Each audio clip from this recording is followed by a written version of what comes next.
Sikap Allah yang pertama di dalam ayat 9 tadi kita mungkin sudah baca, ya, ayat 9. Di situ dikatakan bahwa tetapi Tuhan Allah memanggil manusia itu dan berfirman kepadanya, di manakah engkau? Ya, tadi di ayat 78 kita sudah baca bahwa mereka sudah jatuh dalam dosa, bersembunyi, berusaha menutupi ketelanjangan itu dengan daun-daun, tetapi Tuhan memanggil, Adam, di manakah engkau? Apakah Allah tidak tahu di mana Adam berada? Bukan. Dia butuh tanggung jawab. Ya, dia butuh keberanian, kejujuran tentang apa yang sudah engkau lakukan. Apakah waktu mereka jatuh dalam dosa Tuhan tidak tahu? Dia tahu. Karena dia adalah Allah yang maha hadir, Allah yang maha tahu. Apa perlunya dia panggil Adam? Dia minta tanggung jawab.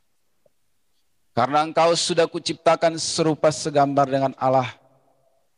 Engkau adalah representasiku di bumi ini. Aku sudah berikan kepadamu job-job yang mulia, supaya engkau berkuasa atas bumi ini, memerintah dunia ini. Apa yang sudah engkau lakukan? Mana tanggung jawabmu? Maka Allah memanggil manusia. Jadi percayalah, waktu kita jatuh dalam dosa, kita berusaha bersembunyi, menutupi, takut, terintimidasi. Sebenarnya itu Tuhan memanggil kita. Tapi kadang-kadang suara itu kalah sama suara intimidasi iblis. Rasa takut itu lebih kuat daripada panggilan Tuhan untuk mengakuinya. Reaksi-reaksi orang yang mungkin akan tahu kejujuran kita, pengakuan kita itu lebih besar daripada pilihan untuk takut akan Tuhan dan jujur mengakuinya.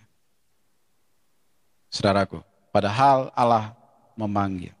Jadi pasti terjadi peperangan rohani di dalam hati kita, saudara, hati manusia.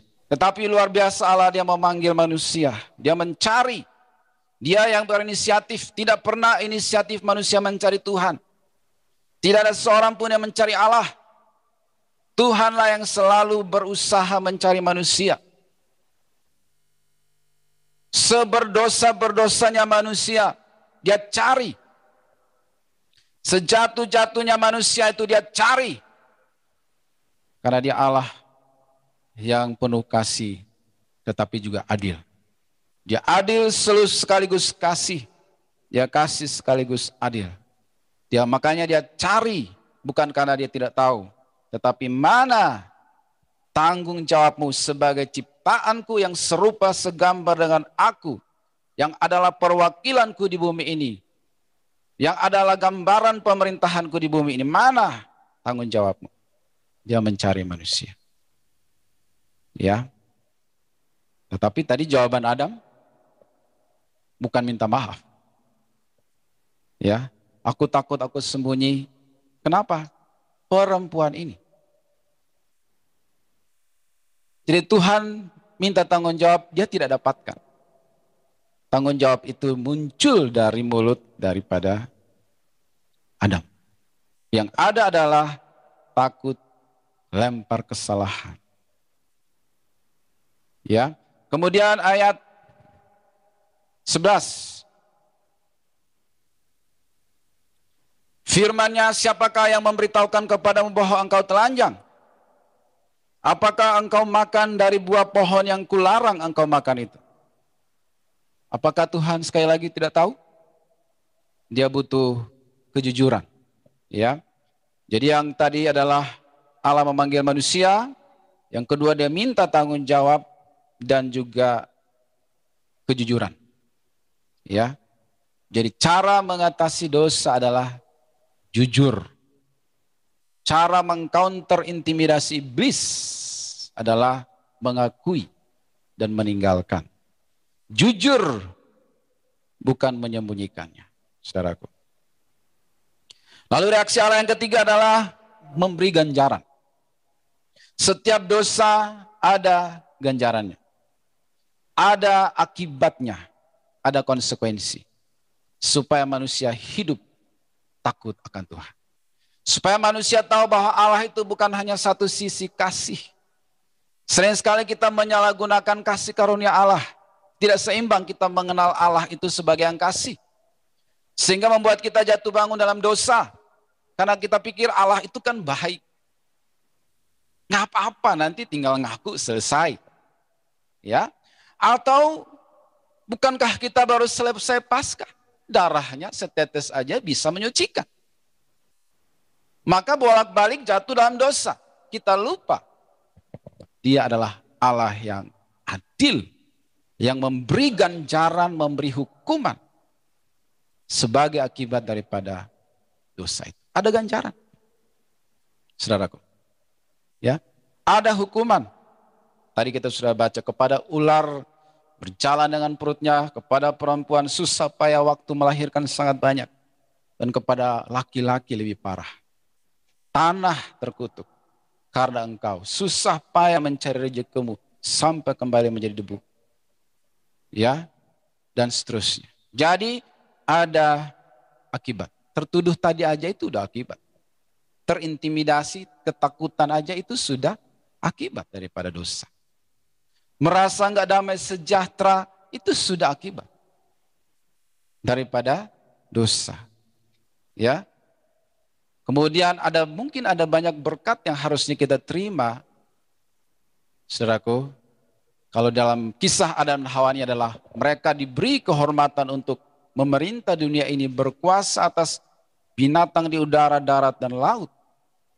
Gagal semuanya. Jadi ada berkat-berkat yang harusnya kita terima. Kalau kita taat itu bisa lewat. Bisa miss. Karena dosa dan karena ketidaktaatan. Makanya di dalam Yesaya 59 ayat 1 dan 2 mengatakan, bukan telinga Tuhan kurang dengar doa-doamu. Bukan tangan Tuhan kurang panjang untuk menjangkau engkau. Tetapi yang menjadi penghalang antara Allah dan dirimu adalah dosa-dosamu dan kejahatanmu. Dosa itu menghalangi berkat. Dosa itu menghalangi karya Tuhan, berkat-berkat yang harusnya kita terima. Terhalang. Bukan tangan yang kurang panjang untuk menjangkau kita. Apa sih pergumulanmu itu bagi Tuhan? Laut aja bisa dia belah. Air bisa keluar dari batu karang. Mujizat apa yang Yesus tidak bisa buat?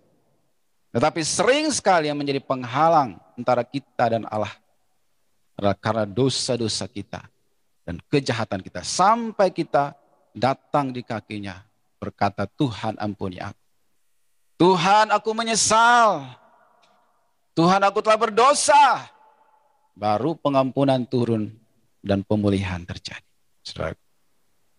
Karena yang dia butuh adalah tanggung jawab dan kejujuran. Karena dia tahu. Mau kita tutupi, sembunyikan semacam apapun. Tuhan tahu.